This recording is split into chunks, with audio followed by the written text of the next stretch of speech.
Good evening and happy Pride. My name is Jeff Roth. I'm the Deputy Mayor for Operations. In 1999, I joined the National Guard during the era of Don't Ask, Don't Tell. Back then, I lived with fear of reprisal for being who I am, fear of being discovered for who I love. Years later, I remember the first time I visited New York City. I was a young man from the Midwest, awestruck by the sights, the sounds, the smells of this magnificent place. But what struck me the most was the diversity. So many people, each unique, each unapologetically themselves, and I thought, you can't possibly fit in here, you can only be yourself. That realization gave me hope that maybe this could be a place where I could truly be me. And like many in the LGBTQIA+ community, I eventually found my way to living here. How many of us have a story like that? How many of us have ever felt isolated or alone, like we didn't belong? How many of us grew up feeling different, and instead of being celebrated for that difference, were teased or bullied, made to feel small? Today, I once again find myself teetering between fear and hope. Across the country, we're witnessing an alarming rise in anti-LGBTQ+ rhetoric and legislation, efforts that try to silence, erase, or marginalize our community. And yet, despite all that noise, I am proud, so proud, to live in a city that stands with us. A city that doesn't just tolerate, but celebrates our community. A city that invests in programs, in protections, and in pride. I'm grateful to be here with all of you, celebrating who we are, connecting with one another, and standing together with our friends and allies. I'm also proud to serve alongside a mayor who has remained a steadfast ally and advocate for the LGBTQIA community. And before I close, I want to say this. If you've ever wondered whether you belong, know that you do. If you've ever doubted whether you can make a difference, know that you can. This city is made stronger by your voice, by your presence, and by your pride. So keep showing up as exactly who you are. That is the act of courage that changes everything. And before I bring up my boss, who encourages me to do just that, I want to introduce the police commissioner. Thank you.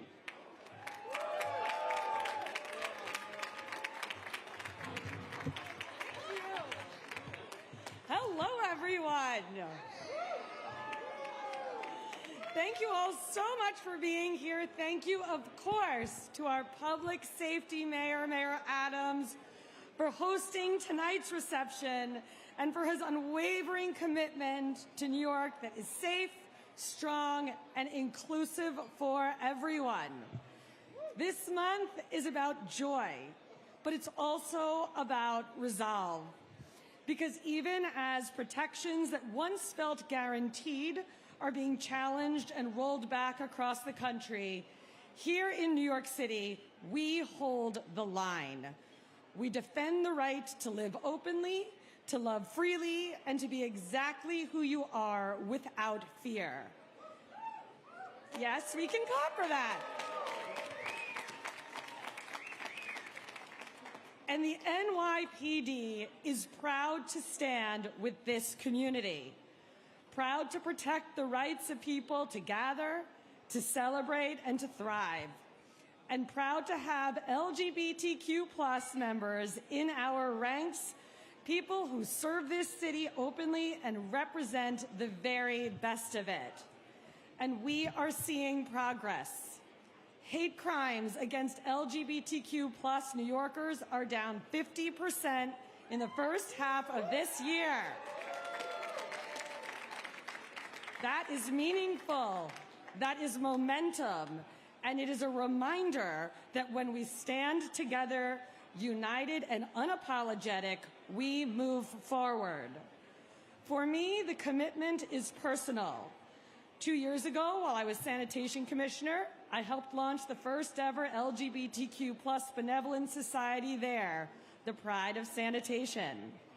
And just this April, I proudly signed a historic agreement with the Gay Officers Action League that solidified in writing the rights and privileges fought for almost 30 years by pioneers of the civil rights movement.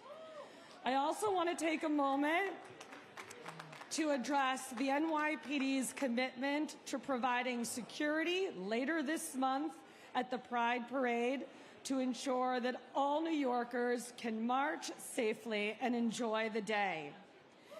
As always, there will be assets that you can see and assets that you can't see, but the NYPD's commitment to safety at that parade and all parades is unwavering. Being an ally isn't just a label, it is a responsibility, and I intend to carry it with me in every role I serve for as long as I have the privilege to do this work.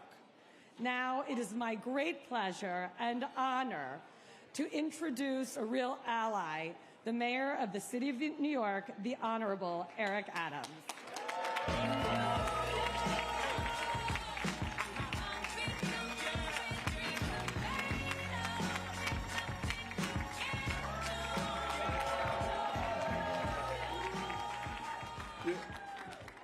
To the 600 strong that's here tonight, you must not have gotten a memo to boycott, you know?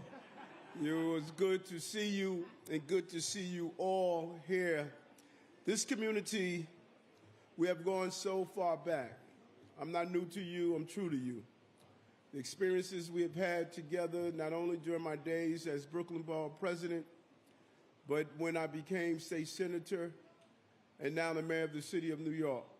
We've had a long, long battle to get here. I remember the fights as we went and fought for Pride and wanted to ensure my commitment before going to Albany that we were going to be steadfast in stating that Pride would get passed and marriage would get passed in Albany and not left Albany with marriage being secure and other important issues that you found significant. And then we go back to my days as a captain in the police department in the 6th Precinct on Christopher Street, when young men and women who were forced to leave their homes when they decided to enjoy their lives in their natural state, they would go down to the park right off the water, and they were being harassed repeatedly until we stood up and stated that as the executive officer of the 6th Precinct, you're not going to target the young people who are finding a safe space that they can coalesce and be together. And then now here as the mayor of the city of New York, look at the people behind me. These are the leaders of my administration, and they're part of the LGBTQ plus community. Everything from labor to TLC to deputy mayor, my senior roles. And they bring to the table those things that are important to them and important to this community. When I look at what we did last year, which was so important, we launched the Summer Youth Employment Pride Program, which connects thousands of LGBTQ plus young people and youth to welcoming and affirming work opportunities, career exploration, events, special programs. And then we have made a historic $2.8 million investment into our LGBTQ plus curriculum and education programs, and we're making them available online for free to be used by any and everyone.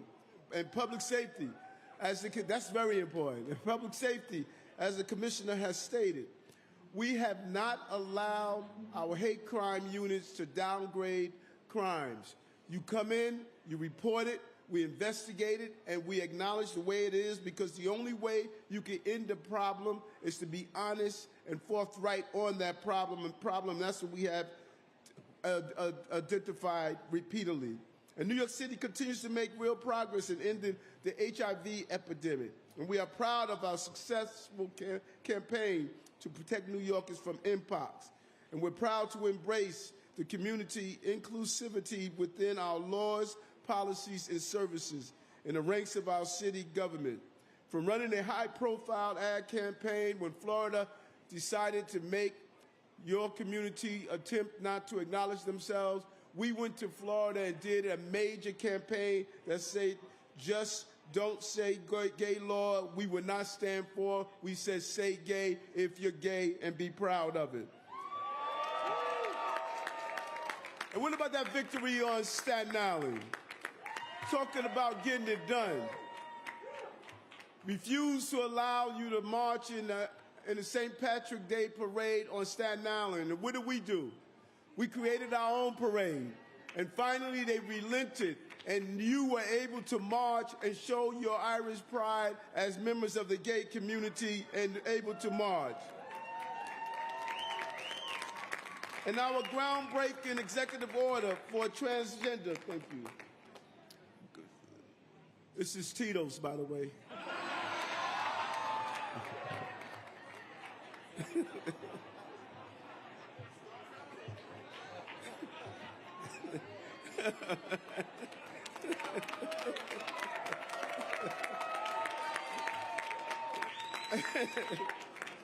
That's why I'm always in trouble.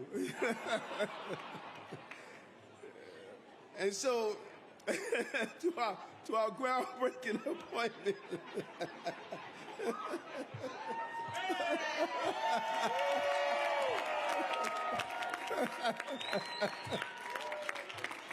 Oh, man.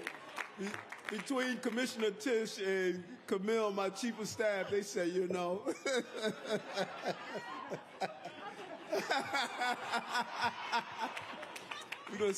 Can you see that New York Post story tomorrow? And then our appointees. You know, I cannot thank them enough. They are close advisors and committed public servants. When I think about my good friend, Commissioner Renee Campion, and how she has been able to settle 98% of our contract.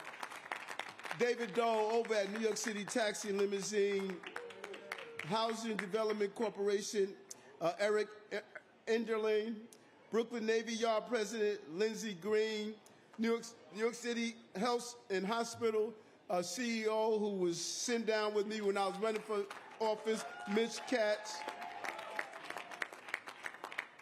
Just the entire team, and I just want to acknowledge them because they are committed. My DMs that are here, Randy Mastro, you know, he's not a part of the LGBTQ community, I'm just acknowledging him. Camille Joseph Violet, Chief of Staff and Deputy Mayor for Administration, and my Get It Done up in Albany and Washington, Deputy Mayor Tiffany Raspberry, Fabian Levy, Deputy Mayor for Communication, Suzanne Miles Gustav, Deputy Mayor for Health and Services, and Jessica Tisch, as I acknowledge. And then my staff, my LGBTQ plus staff. Deputy Mayor for Operations Jeffrey Roth, Ryan Morello, Chief of Staff to the Police Commissioner, Bill Heisen, Deputy Chief Counsel, Office of the Mayor, where's Bill? And the money man, Preston Nyblack, Commissioner of Department of Finance. Can I tell you where's Commissioner Nyblack? Is he here with us? David Doe, Commissioner at TLC. Julian Sezo, LGBTQ plus liaison. Ronald Porcelli, Director of New York City Unity Project. Elijah Hutchison, Executive Director, Mayor's Office of Climate and Environmental Issue. Kathleen Karate, Citywide Director of Rodent Mitigation. She got the rats out of here. Renee, Joel Rosenthal, Deputy Commissioner, Director of Office of the Mayor. Jason Lippman, Director of Events, Office of Mayor.